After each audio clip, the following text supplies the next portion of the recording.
Welcome to 360 Tamil. இன்னைக்கு இந்த வீடியோல ஒரு கன்னட வெப் சீரிஸோட எக்ஸ்பிளனேஷன் பத்தி தான் பார்க்க போறோம். இதோட பேரு ஐயன மனே அப்படின்றது. இது ஒரு பக்கமான சஸ்பென்ஸ் த்ரில்லர் வெப் சீரிஸ்னு சொல்லலாம். இதோட பிளாட் என்னன்றதை நான் சொல்றேன். ஒரு பொண்ணு மருமகளா புதுசா ஒரு வீட்டுக்கு போறாங்க. அந்த வீட்டோட வரலாறு கொஞ்சம் கொஞ்சமா தான் இந்த பொண்ணுக்கு தெரியுது. அந்த வீட்டுல இருக்க மருமக எல்லாருமே இறந்து போயிருக்காங்கன்னு தெரிய வருது. நம்மளும் இறந்து போயிடுவோமான்ற மாதிரி பயப்படுறாங்க. இதுக்கு பின்னாடி இருக்க மிஸ்ட்ரி என்னன்ற மாதிரி விசாரிக்கிறாங்க. இவங்க கண்டுபிடிச்சாங்களா இல்லையான்னு சொல்றது தான் கதையா இருக்கும். இல்ல நீங்க எதிர்பார்க்காத நிறைய ட்விஸ்ட் அண்ட் டர்ன்ஸ்லாம் வச்சிருப்பாங்க. கண்டிப்பா இந்த வெப் சீரிஸ் உங்க எல்லாருக்குமே பிடிக்கும்னு நம்புறேன். தமிழ்ல இது இல்ல, அதனால எக்ஸ்பிளனேஷனை மேற்கொண்டு கண்டினியூ பண்ணி பாருங்க. எக்ஸ்பிளனேஷனுக்குள்ள போறதுக்கு முன்னாடி வீடியோக்கு ஒரு லைக்க போடுங்க.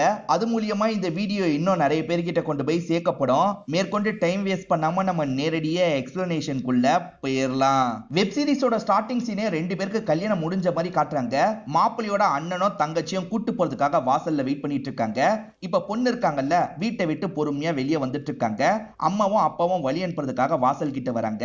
மாப்பிள்ள துஷ்யந்த் இருக்காருல, அந்த விஷயம் தெரிஞ்சும் பொண்ணை கொடுத்ததுக்கு ரொம்ப நன்றின்ற மாதிரிலாம் சொல்லிட்டு இருக்காரு. என்ன விஷயம்ன்ற மாதிரி பொண்ணு ஒரு பார்வை பாக்குறாங்க. பேரண்ட்ஸ் அதெல்லாம் ஒண்ணும் இல்ல, நீ கிளம்புன்ற மாதிரி சொல்லிட்டாங்க. என்ன விஷயம்ன்றது ஹீரோயினுக்கு புரிய மாட்டேங்குது. இப்ப ஹீரோயினும் ஹஸ்பண்ட் கூட கிளம்புறதுக்கு தயாரா வராங்க. ஹஸ்பண்ட் அண்ணன் டைம் ஆயிடுச்சு வாங்கன்ற மாதிரிலாம் கூப்பிடுறாரு. இப்ப ரெண்டு பேருமே கார்ல ஏறி கிளம்புறாங்க. பேரண்ட்ஸும் நல்லபடியா போயிட்டு வாமான்ற மாதிரி வழி அனுப்பி வைக்கிறாங்க. இவங்க இதுக்கப்புறம் நான் ஹீரோயினே சொல்றேன். ஹீரோயின் இருக்காங்கல்ல, ஹஸ்பண்ட் கிட்ட பேச ட்ரை பண்றாங்க. உங்க கிராமத்தை பத்தி சொல்லுங்கன்ற மாதிரிலாம் கேக்குறாங்க. இவர் பெருசா பேசவே மாட்டாரு. என்னங்க பேசவே மாட்டீங்கன்ற மாதிரி கேக்குறாங்க. ஐயா எப்பவுமே அப்படிதான், பெருசா பேச மாட்டாரு அப்படின்ற மாதிரி டிரைவர் சொல்லிட்டாரு. அப்ப நீங்க பேசுவீங்கல்ல, உங்க கிராமத்தை பத்தி எனக்கு சொல்லுங்கன்ற மாதிரிலாம் ஆர்வமா கேக்குறாங்க. இவரும் கிராமத்தை பத்தியும் அந்த வீட்டை பத்தியும் சொல்லான்ற மாதிரி சொல்ல ஆரம்பிக்கிறது. சில வருஷத்துக்கு முன்னாடி வரைக்கும் இவங்க கஷ்டப்பட்ட குடும்பத்தை சேர்ந்தவங்களா தான் இருப்பாங்க. விவசாயம் பண்ணும் போது இவங்களுக்கு தரையில இருந்து ஒரு சாமியோட சிலை கிடைச்சிருக்கும். இதை வீட்டுல வச்சு பூஜை பண்ணலான்ற மாதிரி வீட்டுல வச்சு பூஜை பண்ணிருப்பாங்க. அப்படி பூஜை பண்ண ஆரம்பிச்சதுக்கு அப்புறம் தான் நிறைய சம்பாதிக்கலாம் ஆரம்பிச்சிருப்பாங்க. நம்ம ஹீரோவை பொறுத்த வரைக்கும் ரெண்டு அண்ணனுங்க ஒரு தங்கச்சின்ற மாதிரி நமக்கு காட்டுறாங்க.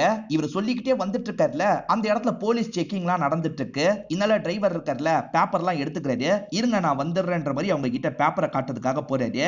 ஆனா நிறுத்தின இன்ஸ்பெக்டர் இருக்காருல, நேரா இவங்கள நோக்கி தான் வந்துட்டு இருக்காரு. இந்த இன்ஸ்பெக்டர் வேற யாரும் கிடையாது, ஹீரோயினோட காலேஜ் ஃப்ரெண்டா இருப்பாரு. கொஞ்சம் வேலை பிஸியில இருந்துட்டேன், கல்யாணத்துக்கு கூட வர முடியல, அதனால தான் கிஃப்ட் தரதுக்காக வந்தேன்ற மாதிரி உங்களுக்கு கிஃப்ட் எல்லாம் தந்துட்டு இருக்காரு. எங்க இவன் என் கூட காலேஜ் படிச்சான், என் பெஸ்ட் ஃப்ரெண்டுன்ற மாதிரிலாம் சொல்றாங்க. அப்படியான்ற மாதிரி ஹஸ்பண்டும் கேட்டுக்கிறாரு. இப்ப மேற்கொண்டு இவங்க ரெண்டு பேருமே டிராவல் பண்றாங்க. இப்பதான் இவங்களோட மாமியார் மாமனாரை நமக்கு காட்டுறாங்க. மருமக வரப்போறா, ரெடி ஆகுங்க அப்படின்ற மாதிரி ஹஸ்பண்ட் கிட்ட சொல்றாங்க. எல்லா ஏற்பாடும் பண்ணி ரெடியா இருந்துட்டு இருக்காங்க. வரும்போது ஆராத்திலாம் எடுப்பாங்கல்ல, அதுக்காக தான் வெயிட் பண்ணிட்டு இருக்காங்க. இவ்வளவு பெரிய வீடான்ற மாதிரி இவங்க வியந்து பார்த்துட்டு இருக்காங்க. ஆராத்தி எடுத்து முடிச்சிடுறாங்க போல. இப்ப இந்த அரிசியை எட்டி மிதிச்சுட்டு உள்ள வான்ற மாதிரி மாமியார் சொல்லிட்டாங்க. இவங்களும் எட்டி மிதிக்கிறாங்க. அப்பன்னு பார்த்து மாமனார் நெஞ்ச புடிச்சிட்டு கீழே விழுந்துடுறது. என்ன இப்படி ஆயிடுச்சுன்ற மாதிரி இவங்க ஷாக்கிங்கா மாமனாரை பார்த்துட்டு இருக்காங்க. அடுத்த ஷாட் மாமனார் இறந்து போயிட்டாருன்ற மாதிரி நமக்கு காட்டுறாங்க. பூஜை பண்றதுக்காக ஒருத்தர் வந்திருக்காரு. ஹீரோயின் புதுசா இந்த வீட்டுக்கு வந்ததுனால தான் இது நடந்திருக்குன்னு யோசிக்கிறாரு போல. இவங்க முகத்தை கூட பார்க்க மாட்டாரு, சட்டுன்னு விலகிலாம் போயிட்டு இருக்காரு. இப்ப உள்ள வந்தவர் மாமியார் கிட்ட தான் உட்காந்து பேசுறாரு. புது மருமக வந்த நேரமே சரியில்லை போல, அதனால தான் இப்படி ஆயிருக்குன்னு சொல்லிட்டாரு. இவங்களுமே பரிகாரம் எல்லாம் கேட்டுட்டு இருக்காங்க. ஆனா ஹஸ்பண்ட் இருக்காரு பாத்தீங்களா, அப்படிலாம் இல்ல, என்னோட அப்பாவுக்கு ரொம்ப நாளா நெஞ்சு வலி, அதனால தான் இறந்து போயிருக்காரு, இதுக்கும் என் ஒய்ஃபுக்கும் சம்பந்தம் இல்லைன்ற மாதிரிலாம் பேசிட்டு இங்க இருந்து கிளம்புறாரு. இவர் இந்த மாதிரி பேசிட்டு போறத ஒய்ஃப் கவனிச்சிருப்பாங்க. பரவாயில்ல, நமக்கு சப்போர்ட்டிவா பேசுறாருன்ற மாதிரிலாம் நினைக்கிறாங்க. ஹீரோயின் கிட்ட யாருமே பெருசா பேச மாட்டாங்க போல. யாருமே இங்க என்கிட்ட பேச மாட்டாங்கம்மா, ரொம்ப கடுப்பா இருக்குன்ற மாதிரிலாம் அம்மா கிட்ட இவங்க போன்ல பேசிட்டு இருக்காங்க. இந்த மாதிரி பேசிட்டு இருக்கும் போது கரெக்டா மாமியார் இந்த இடத்துக்கு வந்துடுறாங்க. இதனால இவங்களும் காலை கட் பண்ணிடுறாங்க. வீட்டுல யாரும் பேச மாட்டாங்கன்னு நினைக்காது, ஒரு துக்க நிகழ்வு நடந்திருக்குல்ல, அதனால தான் பேசாம இருக்காங்க, போக போக எல்லாமே சரியாயிடும் அப்படின்ற மாதிரிலாம் சொல்லிட்டு இருக்காங்க. ஏதோ சாப்பிடணும்னு ரிச்சுவல் இருக்கும் போல. இவங்க எல்லாருக்குமே சாப்பாடுலாம் வச்சிட்டு இருக்காங்க. ஆக்சுவலா துஷ்யந்துக்கு ரெண்டு அண்ணனுங்க இருக்காங்கல்ல, மூத்த அண்ணன் பேரு மகேஷ் அப்படின்றது. அவர் சாப்பிட்டு இருக்கும் போது திடீர்னு அந்த சாப்பாடை கீழே சிந்திடுறாரு. என்னாச்சு பிடிக்கலையான்ற மாதிரி ஹீரோயின் கேக்குறாங்க. இதை நான் கீழே போடல, அவதான் கீழே தள்ளி விட்டுட்டா அப்படின்ற மாதிரி சொல்லிட்டாரு. இப்ப மகேஷை யாரோ தள்ளுற மாதிரி அங்கேயும் இங்கேயும் போயிட்டு இருக்காரு. இவர் எதுக்காக இப்படி பண்றாருன்னு புரியாம ஹீரோயின் பார்த்துட்டு இருக்காங்க. மத்தவங்களுக்கு இந்த விஷயம் புரியுது. அண்ணனை கண்ட்ரோல் பண்றதுக்காக தடுத்துட்டு இருக்காங்க. அவ வந்துட்டா, அவ விட மாட்டா, அவ என்ன ஏதோ பண்ண போறா அப்படின்ற மாதிரிலாம் சொல்லிட்டு இருக்காரு. அதெல்லாம் ஒண்ணு இல்லைன்ற மாதிரி எல்லாருமே சேர்ந்து கண்ட்ரோல் பண்றாங்க. இதெல்லாம் பார்த்துட்டு இருக்க ஹீரோயினுக்கு ரொம்ப பயம் வந்துருது. உடனே அம்மாக்கு கால் பண்றாங்க. இந்த வீட்டுல என்னென்னமோ நடக்குதுமா, எனக்கு பயமா இருக்கு, வந்து கூட்டு போங்கன்ற மாதிரிலாம் சொல்றாங்க. அதுக்குள்ள மாமியார் வந்து போனை வாங்கிடுறாங்க. நீங்க கவலைப்படுற மாதிரிலாம் எதுவுமே இல்ல, நான் உங்க பொண்ணை நல்லபடியா பாத்துக்கிறேன் அப்படின்ற மாதிரி மாமியார் பேசிட்டு காலை கட் பண்றாங்க.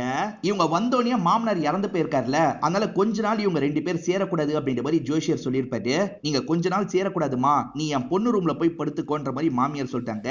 பொண்ணோட பேரு சுதா அப்படின்றது. இப்ப சுதாவோட ரூம்ல படுக்கிறதுக்காக இவங்க வந்துட்டு இருக்காங்க. எங்க வர, அங்கேயே நில்லுன்ற மாதிரி சுதா சொல்றாங்க. இவங்க வாசல்லயே நிக்கிறாங்க. என் அண்ணனுக்கு வேணா உன்னை பிடிச்சிருக்கலாம், எனக்கு சுத்தமா பிடிக்கல போன்ற மாதிரி சுதா சொல்றாங்க. இவங்களும் அங்க இருந்து நடக்கிறாங்க. இந்த விஷயத்தை என்னோட அம்மா கிட்ட சொல்லிடாதன்ற மாதிரி சொல்றாங்க. நான்லாம் சொல்ல மாட்டேன்ற மாதிரி ஈரேன்னு சொல்லிட்டாங்க. சரி இந்தா படுக்கிறதுக்கு எடுத்துட்டு போன்ற மாதிரி பாயை மட்டும் தராங்க. இவங்களுமே வெளியே படுக்கலான்ற மாதிரி வெளியே வந்துடுறாங்க. அங்கதான் வேலைக்காரி படுக்கிறதுக்கு தயாராகிறாங்க. இப்ப வேலைக்காரி கிட்ட பேசுறாங்க. வேலைக்காரி கிட்ட எதுக்காக 2 மருமகளுங்களும் வரலன்ற மாதிரி கேக்குறாங்க. அதாவது அண்ணனுங்களோட ஒய்ஃபுங்க எதுக்கு வரலன்ற மாதிரி கேக்குறாங்க. உயிரோட இருந்தா தானே வருவாங்க, அவங்க செத்து போயிட்டாங்கன்னு வேலைக்காரி சொல்லிட்டாங்க. ஆனா அண்ணன் இருக்காருல, ஒய்ஃப் அம்மா வீட்டுல இருக்கான்ற மாதிரிலாம் சொல்லியிருப்பாரு. எதுக்கு பொய் சொன்னாரு அப்படின்ற மாதிரி இவங்க யோசிச்சுட்டு இருக்காங்க. இறந்து போயிட்டாங்களா எப்படின்ற மாதிரி வேலைக்காரி கிட்ட கேக்குறாங்க. ஆக்சுவலா மூத்த மருமகளோட பேரு புஷ்பா அப்படின்றது. அந்த புஷ்பா கிணத்துல விழுந்து இறந்து போயிட்டா அப்படின்ற மாதிரி இந்த வேலைக்காரி சொல்லிட்டாங்க. அந்த விஷயத்தெல்லாம் இவங்க யோசிச்சு பாக்குறாங்க. பக்கத்துல இருக்க கிணத்துல அவங்க விழுந்து இறந்து போயிருந்தா எப்படி இருக்கும்ன்ற மாதிரி தான் யோசிச்சு பாக்குறாங்க. இப்ப காலையில பயத்தோட கண்முழிக்கிறாங்க. ஹஸ்பண்ட் மட்டும் இவங்க கிட்ட ரொம்ப ஸ்வீட்டாலாம் பேசுறாரு. இவங்களுமே ஜாலியா கொஞ்ச நேரம் ஹஸ்பண்ட் கிட்ட பேசிட்டு இருக்காங்க. இப்ப அத்தை கிட்ட பேசுறதுக்காக வராங்க. அத்தை, நான் நிறைய துணிமணி எல்லாம் விட்டுட்டு வந்துட்டேன், நான் திரும்பி போய் எடுத்துட்டு வரவான்ற மாதிரி கேக்குறாங்க. அதெல்லாம் ஒண்ணும் தேவையில்லம்மா, இந்த சாரி எல்லாம் நீ யூஸ் பண்ணிக்கோன்ற மாதிரி பீரோ நிறைய சாரி எல்லாம் காட்டுறாங்க. இது யாரோட சாரின்ற மாதிரி ஈரேன் கேக்குறாங்க. புஷ்பாவோட சாரின்ற மாதிரி சொல்லிட்டாங்க. இறந்து போன புஷ்பாவோட சாரியான்ற மாதிரி இவங்க ஷாக் ஆகுறாங்க. துஷ்யந்தோட நடு அண்ணன் பேரு வசந்த் அப்படின்றது. 2 பேருமே ரிச்சுவல் எல்லாம் பண்ணிட்டு இருக்காங்க. மூத்த பையனும் அந்த ரிச்சுவலுக்கு போனோம்ல, அண்ணனை கூப்பிடுன்ற மாதிரி தங்கச்சி கிட்ட சொல்லிட்டாங்க. என்னெல்லாம் கூப்பிட முடியாதுன்ற மாதிரி தங்கச்சி சொல்றா. அத்தை, நான் வேணா கூப்பிடுறேன்ற மாதிரி ஈரேன்னு சொல்றாங்க. இந்த அத்தையும் சரின்ற மாதிரி ஏத்துக்கிறாங்க. இவங்க கூப்பிடுறதுக்காக மகேஷ் ரூம்க்கு வராங்க. ஆனா மகேஷ் ரூம்ல இருக்கிற மாதிரியே தெரியல. அங்க ஒரு புக்கை படிச்சு வச்சிருக்காரு. நம்ம எடுத்து படிக்கலான்ற மாதிரி இவங்களும் படிச்சுட்டு இருக்காங்க. அப்ப சட்டுன்னு அவர் முதுகுல கைய வைக்கிறாரு. இவங்க ஷாக் ஆன மாதிரி திரும்புறாங்க. இவங்க புஷ்பா மாதிரி தெரியறாங்க போல. புஷ்பா புஷ்பான்ற மாதிரி பக்கத்துல வந்துட்டு இருக்காரு. நான் புஷ்பாலாம் இல்ல, என்ன விடுங்க விடுங்கன்ற மாதிரி சொல்லிட்டு இருக்காங்க. ஆனா இவர் கட்டி பிடிக்கிற மாதிரிலாம் பக்கத்துல வந்துட்டு இருக்காரு. இவங்க கத்துற சவுண்ட் மாமியாருக்கும் மத்தவங்களுக்கும் கேக்குது இல்ல, இந்த இடத்துக்கு வந்துடுறாங்க. இவங்களும் பயத்துல மாமியாரை கட்டி பிடிச்சிடுறாங்க. மாமியாரும் பையனை கண்ட்ரோல் பண்றதுக்கு ட்ரை பண்ணிட்டு இருக்காங்க. அதே மாதிரி மத்த பசங்களை கத்தி கூப்பிட்டு இருக்காங்க. மத்த பசங்க இந்த இடத்துக்கு வந்துதான் அண்ணனை கண்ட்ரோல் பண்றாங்க. அண்ணன் படுனன்ற மாதிரி மாத்திரலாம் போட்டு படுக்க வச்சிடுறாங்க. புஷ்பா கதையை உனக்கு சொல்ல வேணாம்னு நினைச்சேன், இப்ப சொல்றேன்ற மாதிரி மாமியார் இருக்காங்கல்ல, புஷ்பாவோட பிளாஷ்பேக்கா சொல்ல ஆரம்பிக்கிறாங்க. ஆக்சுவலா மூத்த அண்ணனுக்கு கல்யாணம் நடந்திருக்காது. அதுக்குள்ளேயே நடு அண்ணன் கல்யாணம் பண்ணிருப்பாரு. திடீர்னு ஒரு நாள் மூத்த அண்ணன் இருக்காருல, புஷ்பாவை வீட்டுக்கு கூட்டு வந்துடுறாரு. புஷ்பா ரொம்ப மாடர்னா இருப்பாங்க. என்ன இப்படி ஒரு பொண்ணை கல்யாணம் பண்ணி கூட்டு வந்திருக்கான்ற மாதிரி எல்லாருமே ஆச்சரியப்படுறாங்க. புஷ்பா செருப்பு காலோட உள்ள வராங்க. சாமி ரூமை கிராஸ் பண்ணி போறாங்க. இதெல்லாம் மாமியாருக்கு பிடிக்கல. அப்படியே சில மாசங்கள் போயிட்டு இருக்கு. அந்த புஷ்பா வீட்டுல உட்காந்தே சரக்கு அடிச்சிட்டு இருக்காங்க. என்ன பண்ணிட்டு இருக்க, வீட்டுல சாமி ரூம்லாம் இருக்கு, இங்கெல்லாம் சரக்கு அடிக்க கூடாது அப்படின்ற மாதிரி அம்மா சொல்லிட்டாங்க. இதெல்லாம் கேட்க மாட்டியான்னு மகேஷ் கிட்டயும் கோவப்பட்டு இருக்காங்க. இப்ப நடு அண்ணன் வசந்தம் இந்த இடத்துக்கு வந்துடுறாரு. 2 வருஷமா என்னோட ஒய்ஃப் வயிற்றுல குழந்தை நிக்க மாட்டேங்குது, இந்த மாதிரிலாம் பண்ணா கண்டிப்பா நிக்காது, உன் ஒய்ஃபை நிறுத்த சொல்லுடா அப்படின்ற மாதிரி சொல்லிட்டாரு. இந்த மாதிரி பயங்கரமா சண்டை ஏற்படுது. ஓஹோ, கடவுள் தான் உங்களுக்கு பிரச்சனையா அப்படின்ற மாதிரி புஷ்பா கோவப்படுறாங்க. கடவுளுக்கு பூஜை பண்ற பொருள், அந்த சிலை எல்லாத்தையும் எடுத்துட்டு வேகமா போறாங்க. எங்க போறேன்னு கேக்குறாங்க. பார்த்தா கிணத்துல இவங்க தூக்கி போடுறாங்க. தூக்கி போட்டோன்னா அந்த கடவுள் சிலையை எடுக்கிறதுக்காக எல்லாருமே கீழே போயிட்டு இருக்காங்க. ஏன் இப்படி பண்ணன்ற மாதிரி இவங்களையும் திட்டிட்டு இருக்காங்க. இந்த மாதிரி பண்ணதுனால கடவுளே தண்டிஸ்டார் போல, அதே கிணத்துல குதிச்சு இறந்து போயிட்டா அப்படின்ற மாதிரி மாமியார் சொல்றாங்க. இது எல்லாத்தையும் ஷாக்கிங்கா இவங்க கேட்டு முடிக்கிறாங்க. இப்ப வேலைக்காரி கிட்ட சகஜமா பேசுறாங்க. அவங்க ரொம்ப மாடர்னா அப்படின்ற மாதிரி கேக்குறாங்க. முதல்ல மாடர்னா இருந்தாங்க, ஆனா போக போக மாறிட்டாங்கன்ற மாதிரி வேலைக்காரி சொல்றா. இது மாறிட்டாங்களா, அப்புறம் என்ன பிரச்சனை அப்படின்ற மாதிரி இவங்க கேக்குறாங்க. பிரச்சனை புஷ்பாவால வரலமா, மகேஷால தான் வந்தது அப்படின்ற மாதிரி இந்த வேலைக்காரியும் ஒரு பிளாஷ்பேக்கா சொல்ல ஆரம்பிக்கிறாங்க. ஆக்சுவலா புஷ்பா இருக்காங்கல்ல, இந்த வீட்டுக்கு வந்ததுக்கு அப்புறம் இந்த வீட்டுக்கு ஏத்த மாதிரி மாறி இருப்பாங்க. ஆனா மகேஷை பொறுத்த வரைக்கும் கொஞ்சம் கெட்டவரா மாறி இருப்பாரு. அதாவது ஒரு சின்ன பொண்ணை ஒரு இடத்துல டிராப் பண்றேன்னு கூட்டு போயிருப்பாரு. ஆனா போற வழியிலேயே அந்த பொண்ணுகிட்ட ரொம்ப மோசமா நடந்துக்கிறாரு. இத பத்தி இந்த புஷ்பாக்கு தெரிய வருது. புஷ்பா இருக்காங்கல்ல, நேரா மாமியார் கிட்ட பேசுறதுக்காக தான் வராங்க. எனக்கு அவ்வளவு புத்திமதி சொன்னீங்கல்ல, நான் மாறிட்டேன், ஆனா உங்க பையன் மாறவே மாட்டாரு, நிறைய பொண்ணுங்க கிட்ட எல்லை மீறி நடந்துட்டு இருக்காரு, எப்பதான் நிறுத்த போறாரு அப்படின்ற மாதிரிலாம் கேக்குறாங்க. இதெல்லாம் அவருமே கவனிக்கிறாரு. என்னடி ஓவரா பேசுறன்ற மாதிரி அடிக்கலாம் செய்யறாரு. இவங்களுக்கு பதிலுக்கு என்ன பண்றதுன்னு தெரியல. பூஜை ரூமை நோக்கி ஓடுறாங்க. அங்கெல்லாம் லேடிஸ் போக கூடாது, வெளியே வான்ற மாதிரி எல்லாருமே சொல்றாங்க. ஆனா இவங்க பயத்துல ரொம்ப நேரம் அங்கதான் இருக்காங்க. பூஜை ரூம்க்கு வந்தது சாமிக்கு பிடிக்கலையோ என்னமோ, அன்னைக்கு நைட்டே சாமி சாவடிச்சிருச்சு அப்படின்ற மாதிரி இந்த வேலைக்காரி சொல்றாங்க. இப்ப ஹீரோயின் யோசிச்சு பாக்குற மாதிரி ஒரு விஷயத்த காட்டுறாங்க. அதாவது சாமி இருக்கு பாத்தீங்களா, இவங்களை பிரம்ம பிடிச்ச மாதிரி கிணத்துக்கிட்ட கூட்டு போது கிணத்துல இருந்து குதிக்க வச்சு சாவடிக்குது. இந்த மாதிரிலாம் இவங்க தான் யோசிச்சு பாக்குறாங்க. இப்ப நல விசாரிக்கிறதுக்காக 2 பேர் வந்திருக்காங்க. ஒரு அம்மா பொண்ணு தான் வந்திருக்காங்க. இங்க இருக்க மாமியார் கிட்ட என்னமோ பேசிட்டு இருக்காங்க. இப்ப நடுவுல காஃபி தரதுக்காக ஹீரோயின் வராங்கல்ல, ஹீரோயின் யாருன்ற மாதிரி மாமியார் கிட்ட கேக்குறாங்க. மாமியார் புது மருமகன்னு சொல்றாங்க. இத கேட்டோன்னா அந்த 2 பேரோட முகம் மாறிடுது. இப்ப கோவமா இங்க இருந்து எந்திரிச்சு கிளம்ப ஆரம்பிக்கிறாங்க. இவங்க யாருன்னு தெரிஞ்சுக்கணும்ன்ற மாதிரி ஹீரோயின் மடக்கிடுறாங்க. நீங்க யாரு என்னன்ற மாதிரிலாம் கேட்டுட்டு இருக்காங்க. நடு அண்ணனான வசந்துக்கு ஒரு ஒய்ஃப் இருந்தாங்கல்ல, அவங்க பேரு சாருலதா அப்படின்றது. அவங்களோட அம்மாவா தான் இவங்க இருப்பாங்க. கூட இருக்கிறது தங்கச்சி. சாருலதா இருக்கா பாத்தீங்களா, அவளுக்கு அவளே தீ வச்சு இறந்து போயிருப்பா. இது அவங்களே கொளுத்தி இறந்து போயிட்டாங்களா, எப்படி இது நடந்தது அப்படின்ற மாதிரி ஹீரோயின் கேக்குறாங்க. அம்மாவும் பொண்ணோட பிளாஷ்பேக்கை இந்த இடத்துல சொல்றாங்க. குழந்தை பிறக்கல, அதை நினைச்சு சாருலதா ரொம்ப கஷ்டத்துல இருக்காங்க. ஒரு ரிச்சுவல் முடிச்சுட்டு எல்லாருமே சாப்பிடலாம்னு நினைக்கிறாங்க. ஆனா சாருலதா இருக்காங்கல்ல, நான் இன்னும் கடவுள் கிட்ட வேண்ட போறேன்ற மாதிரி திரும்பி சாமி ரூமுக்கு பக்கத்துல வந்து கடவுள் கிட்ட எல்லாம் வேண்டிட்டு இருக்காங்க. கடவுள் சீக்கிரமா குழந்தை தந்துருவாருமா, நீ கவலைப்படாத, இப்ப சாப்பிடுன்ற மாதிரி மாமியார் சொல்றாங்க. இவங்க சாப்பிடுற மாதிரி வராங்க. இல்ல நான் சாப்பிட போறது இல்ல, நான் உண்ணாவிரதம் இருக்க போறேன்ற மாதிரி சொல்றாங்க.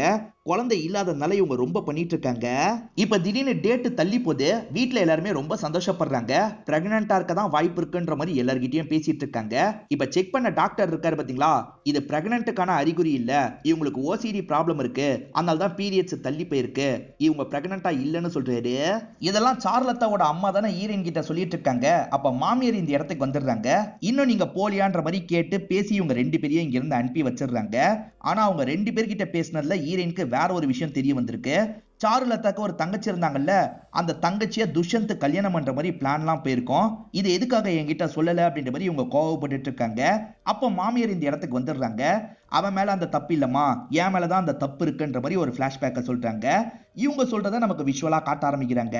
சார்லத்தாக்கு குழந்தை இல்லல, அதனால தேவையில்லாம நிறைய யோசிக்கிறாங்க. ஹஸ்பண்ட சந்தேகப்படுறாங்க. ஹஸ்பண்ட் கொலி கூட வீட்டுக்கு வந்திருக்காரு, லேடி கொலி கூட வீட்டுக்கு வந்திருப்பாரு. நீ என்ன என்னோட ஹஸ்பண்ட கரெக்ட் பண்றதுக்கு ட்ரை பண்றியா? எங்க என்னை விட்டுட்டு போயிடாதீங்க, சீக்கிரமா என்னாலேயே குழந்தை கிடைச்சிருவாங்க, அவசரப்பட்டு 2வது கல்யாணம் பண்ணிக்காதீங்க அப்படின்ற மாதிரிலாம் ஹஸ்பண்ட் கிட்ட இவங்க கெஞ்சி கேக்குறாங்க. சார்லத்தா நைட்டு நேரம் குளத்துல முங்கி எந்திரிச்ச மாதிரி சாமி அறைக்கு போயிட்டு இருக்காங்க. போக கூடாதுன்னு ரூல் இருக்கும், அதை மீறி தான் போறாங்க. பூஜைலாம் பண்றாங்க. கடவுள் கண்டிப்பா எனக்கு குழந்தை தந்துருவாரு, கடவுள் கண்டிப்பா எனக்கு குழந்தை தந்துருவாருன்ற மாதிரி அவங்களுக்குள்ள சொல்லிக்கிட்டே போறாங்க. இது எல்லாத்தையும் மாமியார் கவனிச்சிருப்பாங்க. இந்த வாட்டியும் குழந்தை கன்ஃபார்ம் ஆயிருக்காது. அதே மாதிரி டாக்டர் இதுக்கப்புறம் குழந்தை கிடைக்கிறதே கஷ்டம்னு சொல்லியிருப்பாரு. இந்த விஷயத்த சார்லத்தாவால ஏத்துக்கவே முடியல. இவங்களே காயப்படுத்திக்க ஆரம்பிக்கிறாங்க. ஏன் இப்படி பண்ற, நிறுத்துன்னு எல்லாருமே கண்ட்ரோல் பண்றாங்க.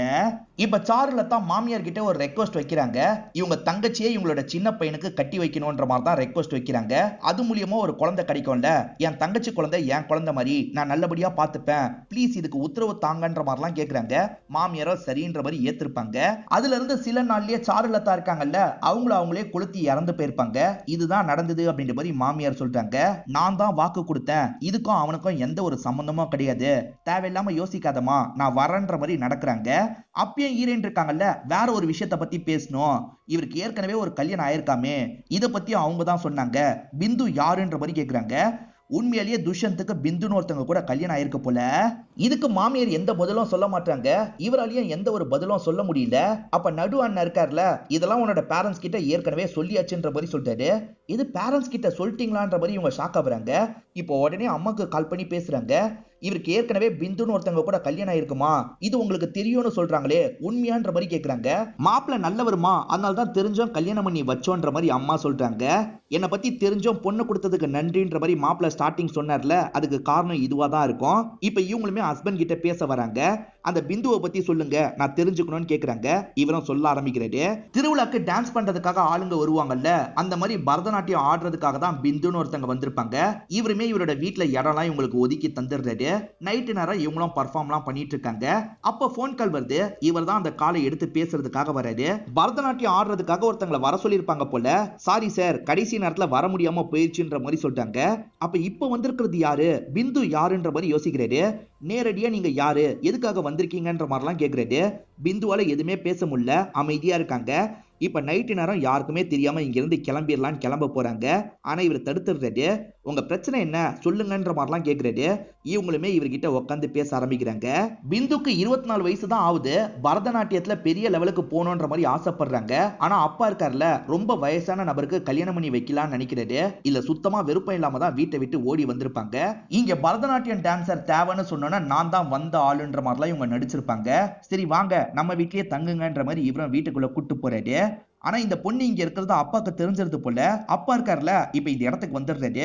ஒழுங்கா கிளம்பி என் கூட வான்னு சொல்லிட்டாரு. ஆனா இவங்க வர மாட்டேன்ற மாதிரி சொல்லிட்டாங்க. இந்த அப்பாவை சமாளிக்கிறதுக்கு என்ன பண்றதுன்னு தெரியல. ரெண்டு பேருக்குமே கல்யாணம் ஆயிடுச்சுன்ற மாதிரி துஷ்யந்த் இந்த இடத்துல போய் சொல்லிட்டாரு. உண்மையிலேயே கல்யாணம் பண்ணிக்கலாம் அப்படின்ற மாதிரி அவங்க சொல்றாங்க. துஷ்யந்துமே ஏத்துக்கிறாரு. ரெண்டு பேருமே கல்யாணம் எல்லாம் முடிச்சிடுறாங்க. ஆனா ஒன்னா மட்டும் இருக்க வேணான்ற மாதிரி அவங்க சொல்றாங்க. இதுக்குமே துஷ்யந்த் ஏத்துக்கிறாரு. அவங்க பெருசா ஏதாவது அச்சீவ் பண்ணட்டும், அதுக்கப்புறம் நம்ம ஒன்னா இருந்துக்கலாம்ன்ற மாதிரி இவருமே வேற ரூம்ல போய் படுக்கிறாரு. இப்படிதான் எங்களோட ரிலேஷன்ஷிப் போச்சுன்ற மாதிரிலாம் இவர் சொல்றாரு. இதனால ஹஸ்பண்ட் மேல இருக்க கோவம்லாம் இவங்களுக்கு குறைஞ்சிருது. இவங்களும் உள்ள வந்து கிச்சன்ல வேலை பாக்குறாங்க. வேலைக்காரி கிட்ட அவங்கள பத்தி கேட்டுட்டு இருக்காங்க. அப்ப வேலைக்காரி சில விஷயங்களை சொல்ல ஆரம்பிக்கிறாங்க. அவங்க எப்படி இறந்து போனாங்கன்ற விஷயத்த சொல்றாங்க. அந்த பிந்துக்கு வீசிங் ப்ராப்ளம் இருக்கும். இன்ஹேலர் எங்கன்ற மாதிரி தேடிட்டு இருக்காங்க. இந்த சவுண்ட் கேட்டு வேலைக்காரி வேகமா அந்த இடத்துக்கு வந்துடுறாங்க. ஐயா வாங்க வாங்கன்ற மாதிரி துஷ்யந்த் அந்த இடத்துக்கு வர வச்சிடுறாங்க. துஷ்யந்தோ இன்ஹேலர் எங்கன்னு தேடுறாரு. எங்கேயுமே கிடைக்க மாட்டேங்குது. கடைசியா கார்ல கிடைக்குது. அதை கொடுக்கலான்ற மாதிரி இவங்க நினைக்கிறாங்க. ஆனா அதுக்கு கொண்டு வரதுக்கு முன்னாடியே இவங்க இறந்து போயிருப்பாங்க. அநியாயத்துக்கு இறந்து போயிட்டாங்களேன்ற மாதிரி இவர் ஃபீல் பண்றாரு. என்னன்னு தெரியலமா, இந்த வீட்டுக்கு வந்த எல்லா மருமகளும் இறந்து போயிட்டாங்கன்ற மாதிரி அந்த வேலைக்காரி சொல்றாங்க. ஈரினுக்கு இவங்க இறந்து போனா எப்படி இருக்கும்ன்ற மாதிரி தோணுது. அதாவது எதிர இவங்க தூக்குல தொங்கிட்டு இருக்க மாதிரிலாம் தோணுது. செம்மையா பயந்துடுறாங்க. இப்ப நேரா ஹஸ்பண்ட பாக்குறதுக்காக வந்துடுறாங்க. எங்க இந்த இடத்துக்கு வந்த எல்லாருமே இறந்து போயிருக்காங்க, எனக்கு ஏதாவது ஆயிடுமோன்னு எனக்கு பயமா இருக்குன்ற மாதிரிலாம் சொல்றாங்க. அந்த மாதிரிலாம் எதுவுமே ஆகாது, நம்ம ஒரு பூஜை வேணா பண்ணிடலான்ற மாதிரி இவர் சொல்றாரு. இப்ப ஐயர்கிட்ட சொல்லி பூஜைக்கான ஏற்பாடுலாம் பண்றாங்க. பூஜை பண்ண அவர் இருக்காரு பாத்தீங்களா, கடவுள் கிட்ட நடக்க போறத பத்தி எல்லாம் கேட்கிறாரு. அதாவது இந்த பொண்ணுக்கு ஏதாவது ஆபத்து வர வாய்ப்பு இருக்கான்ற மாதிரி கேட்டுட்டு இருக்காரு. அப்படி கேட்டுட்டு இருக்கும் போது பூ மேல இருந்து கீழே விழுது. அதாவது ஆபத்து வரப்போகுதுன்ற மாதிரி கடவுள் சொல்றாரு. இதை பாக்குற இவங்க பயங்கரமா ஷாக் ஆயிடுறாங்க. அவரும் பூஜையை முடிச்சுட்டு கிளம்புறாரு. இவங்க பயத்துல அவர் பின்னாடியே போயிட்டு இருக்காங்க. சாமி இதுல இருந்து நான் தப்பிக்கிறதுக்கு என்னதான் வழி இருக்குன்ற மாதிரிலாம் கேக்குறாங்க. அடுத்த கொஞ்ச நாள் மட்டும் நீ கவனமா இருக்கணுமா, அப்பதான் உன்னை நீ காப்பாத்திக்க முடியும்ன்ற மாதிரி அவர் இங்க இருந்து கிளம்பிடுறாரு. இப்ப ஹஸ்பண்ட் கூட இவங்க கார்ல வந்துட்டு இருக்காங்க. ஹஸ்பண்டுக்கு வழியில ஒரு சின்ன வேலை வந்துருது போல. இவங்களை வெயிட் பண்ண சொல்லிட்டு கொஞ்சம் தள்ளி போறாரு. அந்த சமயம் வேற ஒருத்தர் இவங்க கிட்ட பேசுறாரு. பேச்சு வாக்குல இவருமே ஒரு விஷயத்த சொல்றாரு. பிந்து இறந்து போனதுனால உன்னோட ஹஸ்பண்டுக்கு 20 லட்சம் ரூபாய்க்கு மேல இன்சூரன்ஸ் காசு வந்ததுன்னு சொல்றாரு. இப்ப கூட இன்சூரன்ஸ் ஃபார்ம் எல்லாம் தரதுக்காக தான் இவர் வந்திருக்காரு போல. இவங்களுமே ஒரு விஷயத்த யோசிச்சு பாக்குறாங்க. ஒருவேளை வீட்டுல இருக்க எல்லா இன்ஹேலரையும் எடுத்து இவரே எங்கேயாவது தூக்கி போட்டு வேணும்ட்டே சாக விட்டுருப்பாரா அப்படின்ற மாதிரிலாம் யோசிக்கிறாங்க. அதாவது ஹஸ்பண்டே திட்டமிட்டு சாவை விட்டுருப்பாரா அப்படின்ற மாதிரிலாம் இவங்க யோசிக்கிறாங்க. ஹஸ்பண்ட் கிட்ட இப்ப பேசாம அமைதியே இவங்க வீட்டுக்கு வந்துட்டு இருக்காங்க. வீட்டுக்கு வந்தான ஹஸ்பண்ட் இருக்கார்ல, இன்சூரன்ஸ்லாம் ரெடி பண்ணிருக்கேன், ஒரு சைனை போடுன்ற மாதிரி சொல்லிட்டாரு. இவங்களுக்கு பக்கு பக்குன்னு இருக்கு. வேற வழி இல்லாம இவங்களும் சைனை போடுறாங்க. இவங்களை பாக்குறதுக்காக அம்மா வந்திருப்பாங்க. கிளம்பலான்ற மாதிரி கிளம்பிட்டு இருக்காங்க. இவங்களுமே அம்மா கிட்ட பேசுறதுக்காக வந்துடுறாங்க. அம்மா இன்சூரன்ஸ் காசுக்காக என்ன சாவடிச்சிருவாரோன்னு பயமா இருக்குன்ற மாதிரிலாம் சொல்லிட்டு இருக்காங்க. இப்படி சொல்றத சுதா கவனிச்சிடுறா. சுதா அவங்களோட அம்மா கிட்ட சொல்லியிருப்பா போல. இப்ப மாமியார் அது சார்ந்து பேசுறதுக்காக வராங்க. என் பையனை நினைச்சு நீ பயப்படுறது எனக்கு தெரியுதுமா, அந்த இன்சூரன்ஸ் காசுல இருந்து ஒரு பைசாவை கூட அவன் எடுத்துக்கல, பிந்துவோட ஃபேமிலிக்கு தான் அனுப்பி வச்சுட்டான்ற மாதிரி சொல்லிட்டாங்க. காசுக்காக கொலை பண்ணியிருந்தா அந்த காசை இவர் தானே வச்சிருக்கணும், அதனால ஹஸ்பண்ட் நல்லவர் தான் போலன்ற மாதிரி இவங்க யோசிக்கிறாங்க. மேற்கொண்டு வீட்டுல சில ரிச்சுவல்லாம் நடந்துட்டு இருக்கு. இப்ப ரிச்சுவல்லாம் முடிஞ்சதுக்கு அப்புறம் இவங்க ரெண்டு பேருமே கொஞ்சம் க்ளோஸா பேசிக்கிறாங்க. ஹஸ்பண்ட் மேல இருந்த கோவம் எல்லாம் இவங்களுக்கு போயிருது. இப்ப ஜாலியா ஹஸ்பண்ட் கிட்ட பேசி விளையாடுறாங்க. இப்ப இவங்க விளையாட்டுக்கு ஓடிட்டு இருக்காங்க. அவரும் துரத்திக்கிட்டே பின்னாடி வந்துட்டு இருக்காரு. இப்ப ரெண்டு பேருமே அந்த மகேஷோட ரூம் கிட்ட வராங்க. அங்க ஒரு விஷயத்த பார்த்து ஷாக் ஆயிடுறாங்க. காரணம் என்னன்னு பாத்தீங்கன்னா, மகேஷ் அந்த இடத்துல இறந்து போன மாதிரி கிடக்குறாரு. மகேஷ் எப்படி இறந்து போனாருன்ற மாதிரி ஷாக் ஆகுறாங்க. இப்ப வீட்டுல எல்லாருமே பயந்து போன மாதிரி தான் இருக்காங்க. வசந்த் இருக்கார்ல, மருமக தான் இறந்து போனாங்க, இப்ப என்னமா பசங்க இறந்து போயிட்டு இருக்காங்க, எனக்கு பயமா இருக்குன்ற மாதிரிலாம் புலம்பிட்டு இருக்காரு. எல்லாரும் போய் படுங்கன்ற மாதிரி மாமியாரோ படுக்கிறதுக்காக போறாங்க. அப்பதான் மாமியார் ஜன்னல் வழியா ஒரு விஷயத்த கவனிக்கிறாங்க. மகேஷோட பாடியை புதைச்சாங்கல்ல, அந்த இடத்த யாரோ தோண்டிட்டு இருக்காங்க. இத பசங்க கிட்ட சொன்னா பசங்க வேகமா அந்த இடத்துக்கு வந்துட்டு இருக்காங்க. பார்த்தா அங்க தோண்டிட்டு இருக்கிறது யாருன்னு இப்பதான் தெரிய வருது. அந்த இன்ஸ்பெக்டர் தான் ஆளுங்களை வச்சு தோண்டிட்டு இருக்காரு. அதாவது ஹீரோயினோட காலேஜ் மேட்னு ஒருத்தரை காமிச்சாங்கல்ல, அவர் தான் இந்த விஷயத்த பண்ணிட்டு இருக்காரு. இப்ப ஆளுங்க பாடி எல்லாம் கொண்டு போயிட்டு இருக்காங்க. அதெல்லாம் கொண்டு போக கூடாதுன்னு இந்த ஃபேமிலியை சேர்ந்தவங்க பிரச்சனை பண்றாங்க. இது கொலைன்னு ஹீரோயின் சந்தேகப்படுறா. போஸ்ட்மார்ட்டம் பண்றதுக்காக தான் கொண்டு போறேன்ற மாதிரி அந்த இன்ஸ்பெக்டர் இவங்களை மீறி இங்க இருந்து பாடியை கொண்டு போயிடுறாரு. ஹீரோயின் தான் வர சொல்லியிருக்கான்னு தெரிஞ்சோன்னா மாமியார் சப்புன்னு அறையிறாங்க. எதுக்காக இந்த மாதிரி ஒரு காரியத்தை பண்ணன்ற மாதிரி கேக்குறாங்க. எதுக்காக இந்த மாதிரிலாம் பண்ணன்ற மாதிரி ஹஸ்பண்டும் கேட்கிறாரு. நான் பண்ணதுக்கு ஒரு காரணம் இருக்குன்ற மாதிரி இவங்க ஹஸ்பண்ட் கிட்ட சொல்லிட்டாங்க. ஏன்னா இந்த கொலையை பண்ணதே வசந்த் தான் அப்படின்ற மாதிரி சொல்லிட்டாங்க. எல்லாருமே ஷாக் ஆகுறாங்க. இவங்க ஒரு பிளாஷ்பேக்கை சொல்றாங்க. இந்த வீட்டுல டிரைவிங்லாம் பண்ற மாதிரி ஒரு வேலைக்காரன் இருந்தான் பாத்தீங்களா, அவனும் சுதாவும் லவ் பண்ணிட்டு இருக்காங்க போல. நைட்டு நேரம் பேசிட்டு இருக்காங்க. அதை ஹீரோயின் கவனிக்கிறாங்க. அதே மாதிரி மகேஷ்க்கும் அந்த சவுண்ட் கேக்குது போல. இந்த இடத்துக்கு வந்து இந்த விஷயத்தை கவனிச்சிடுறாரு. என் தங்கச்சி கிட்ட என்னடா பேசிட்டு இருக்கன்ற மாதிரி கோவப்படுறாரு. ஏன்னா அவன் வேற கேஸ்ட சேர்ந்தவனா இருப்பான், அதனால தான் கோவப்படுறாரு. அப்ப நடு தம்பியான வசந்த் இந்த இடத்துக்கு வந்துடுறாரு. அண்ணன் வானன்ற மாதிரி கண்ட்ரோல் பண்ணி கூட்டு போயிட்டு இருக்காரு. இவர் எங்க கூட்டு போறாரு அப்படின்ற மாதிரி இவங்களுமே கவனிக்கிறாங்க. அண்ணனோட ரூமுக்கு தான் கூட்டு வந்திருக்காரு. எனக்கும் பார்த்தோன்னா கோவம் தான் வந்துச்சு. வேற என்ன பண்றது விடுன்ற மாதிரிலாம் அண்ணனை சமாதானப்படுத்திட்டு இருக்காரு. இருந்தாலுமே அண்ணன் கோவமா பேசிட்டு இருக்காரு. அண்ணன் பேசாம படுன அப்படின்ற மாதிரி மாத்திரலாம் தராரு. ஒரு மாத்திரை தானே தருவாங்க, இவர் 3-4 மாத்திரை தந்துட்டு இருக்காரு. படுன அப்படின்ற மாதிரி படுக்க வைக்கிறாரு. இப்பதானே மாமியாருக்கும் லவ் மேட்டர் தெரியுது. இவங்க பொண்ணானா சுதா கிட்ட பயங்கரமா கோவப்பட்டு இருக்காங்க. இப்ப எல்லாருமே வசந்த் கிட்ட ஏன் இப்படி பண்ணன்னு கேக்குறாங்க. டாக்டர் எத்தனை மாத்திரை தர சொன்னாரோ அத்தனை மாத்திரை தான் தந்தேன், நீங்களே ரசீதை பாருங்கன்ற மாதிரி எல்லார்கிட்டயும் ரசீதை காட்டுறாரு. இவர் மேல தப்பு இல்லைன்னு தெரிஞ்சோன்னா எல்லாருமே சேர்ந்த மாதிரி பாடியை வாங்கிட்டு வந்துடுறாங்க. இப்ப புதைக்கிற வேலையெல்லாம் இந்த இடத்துல பண்ணிட்டு இருக்காங்க. நான் பாடியை கொண்டு போனதுக்கு மன்னிச்சிருங்கன்ற மாதிரி இன்ஸ்பெக்டர் கேட்கிறாரு. கிளம்புங்கன்ற மாதிரி இவங்களும் போக சொல்லி அனுப்புறாங்க. இந்த இன்ஸ்பெக்டர் டாக்டர் கிட்ட பேசிட்டு தான் வந்திருப்பாரு. தாராளமா 4-5 மாத்திரை கூட போடலாம், எந்த பிரச்சனையும் வராது, அந்த மாதிரி தான் எழுதி தந்திருக்கன்ற மாதிரி டாக்டர் சொல்லியிருப்பாரு. நீ நினைச்ச மாதிரி வசந்த் இதை பண்ணிருக்க வாய்ப்பு இல்ல, போஸ்ட்மார்ட்டம் முடிஞ்சிருச்சு, நான் ரிசல்ட் வந்தா கால் பண்றேன்னு சொல்றாரு. இப்ப ஹீரோயினா வேலைக்காரி கூட சேர்ந்து கிச்சன்ல வேலை பார்த்துட்டு இருக்காங்க. வேலைக்காரி ஒரு பழத்தை எடுத்துட்டு வந்திருப்பா. அதை சாப்பிடலான்னு இவங்க எடுக்க போறாங்க. அதுல ஏமா கையை வச்சீங்க, முதல்ல கையை எடுங்க, கையை கழுவுங்க அப்படின்ற மாதிரி வேலைக்காரி ரொம்ப பதட்டமா மாறிடுறா. என்னாச்சு, அது புளியங்காய் தானேன்னு கேக்குறாங்க. புளியங்காய் இல்லம்மா, அது விஷக்காய், கொஞ்சோண்டு மட்டும் சேர்த்து சாப்பிட்டா அது எனர்ஜி தரும், ஆனா ரொம்ப சேர்த்தோம் இங்க நம்ம உயிரியே வாங்கிரோன்ற மாதிரிலாம் சொல்றாங்க. இப்பதான் அந்த இன்ஸ்பெக்டர் கிட்ட இருந்து கால் வருது. ஈரினும் அட்டன் பண்ணி இன்ஸ்பெக்டர் கிட்ட பேசுறாங்க. அப்ப வேலைக்காரி இருக்காங்கல்ல, இந்தாங்கம்மா காஃபின்ற மாதிரி இவங்க கிட்ட காஃபியை தந்துட்டு கிளம்புறாங்க. இப்ப இவர் இருக்காரு பாத்தீங்களா, ஏதோ ஒரு பொடியை தான் கலந்து தந்திருக்காங்க. விஷக்காய்னு ஒரு காய் இருக்கான், அதோட பொடியை தான் கலந்து தந்ததா டாக்டர் சொல்றாருன்ற மாதிரிலாம் இவர் ரிப்போர்ட்டை பத்தி சொல்லிட்டு இருக்காரு. இதை கேட்கிற இவங்க பயங்கரமா ஷாக் ஆயிட்டு இருக்காங்க. அப்ப இந்த பொடி தான் கலந்து தந்திருக்காங்களான்ற மாதிரிலாம் யோசிக்கிறாங்க.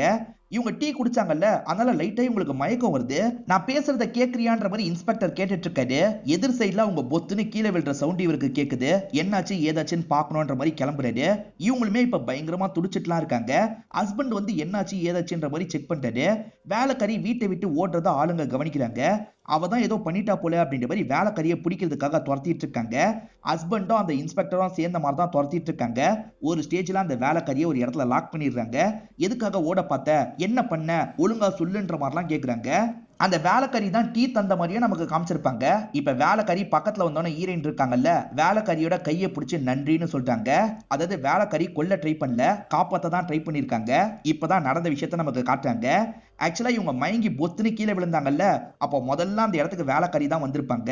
இவங்க முடியாம இருக்காங்கன்னு தெரிஞ்சோன்னா ஒரு காயோட ஜூஸை தரணும் அப்படின்ற மாதிரி ஜூஸை தந்திருப்பாங்க. அந்த ஜூஸை தந்தோடனே இவங்க கொஞ்சம் பெட்டர் ஆயிடுவாங்க.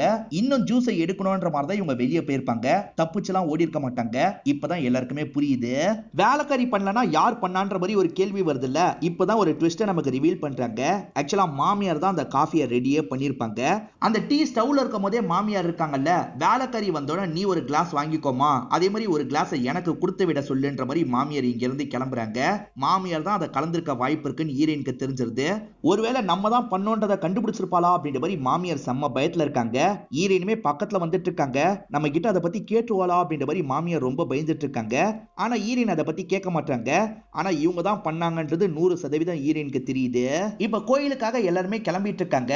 மாமியார் மட்டும் எங்கன்னு தெரியல. அத்தை வரலையான்ற மாதிரி கேக்குறாங்க. அம்மாக்கு உடம்பு முடியலையா, நம்ம மட்டும் போலான்ற மாதிரி ஹஸ்பண்ட் சொல்லிட்டாரு. சரின்ற மாதிரி இவங்களும் இங்க இருந்து கிளம்புறாங்க. மாமியார் இங்க என்ன பண்ண வாய்ப்பு இருக்குன்றது இவங்களுக்கு தெரியுது. இப்ப குடும்பத்துல எல்லாருமே சேர்ந்த மாதிரி கோயிலுக்கு வந்துடுறாங்க. அங்க செய்ய வேண்டிய பூஜை எல்லாத்தையும் செஞ்சுட்டு இருக்காங்க. இந்த சமயம் மாமியார் இருக்காங்கல்ல, பொடி கலந்த அந்த பாக்ஸை எடுக்கலான்ற மாதிரி ட்ரை பண்றாங்க. பார்த்தா வச்ச இடத்துல அதை காணோம். எங்க போச்சு அப்படின்ற மாதிரி ஒவ்வொரு இடமா இவங்க தேடிட்டு இருக்காங்க. அப்படி தேடிட்டு இருக்கும்போது இதையா தேடிட்டு இருக்கீங்கன்ற மாதிரி சவுண்ட் கேக்குது. திரும்பி பார்த்தா ஹீரோயின் தான் இந்த இடத்துக்கு வந்திருக்காங்க. மகேஷுக்கும் இதே மாதிரி தான் கலந்து தந்திருக்காங்க. அதனால தான் மகேஷ் இறந்து போயிருக்காரு. எதுக்காக இந்த மாதிரி பண்ணீங்க? இந்த வீட்டுல நடந்த எல்லா சாவுக்கும் நீங்க தானே காரணம், ஒழுங்கா சொல்லுங்கன்ற மாதிரிலாம் இந்த இடத்துல ஹீரோயின் கோவமா கேட்டுட்டு இருக்காங்க. இப்ப மாமியாரோட கண்ணுக்கு ஒரு சின்ன பையன் தெரியுறான். அந்த சின்ன பையன் மாமியாரை பார்த்து நாய் நாயின்ற மாதிரிலாம் கூப்பிட்டு இருக்கான். அந்த சின்ன பையன் அப்படி கூப்பிடும் போது மாமியாருக்கு கடுப்பா இருக்கு. அந்த சின்ன பையனை அடிக்கிறதுக்காக துரத்துறாங்க. அவன் கற்பனையா தான் இருப்பான், நிஜத்துல இல்லவே இல்ல. அதனால துரத்தி துரத்தி இவங்க டயர்ட் ஆயிடுறாங்க. இப்போ ஒரு இடத்துல உட்காடுறாங்க. இப்பதான் மாமியாரி இவங்களோட பிளாஷ்பேக்கை சொல்ல ஆரம்பிக்கிறாங்க. நமக்கும் விஷுவலா காட்ட ஆரம்பிக்கிறாங்க. ஆக்சுவலா இவங்க சின்ன பொண்ணா இருக்கும் போது ராணி வேஷம் போடுவாங்க. இந்த ஊருக்கு ராஜாலாம் கிடையாது, ராணி மட்டும்தான் அப்படின்ற மாதிரி ஃப்ரெண்ட்ஸுங்க கிட்ட சொல்றாங்க. ஃப்ரெண்ட்ஸுங்கலாம் மத்த வேஷம் போடுவாங்க போல.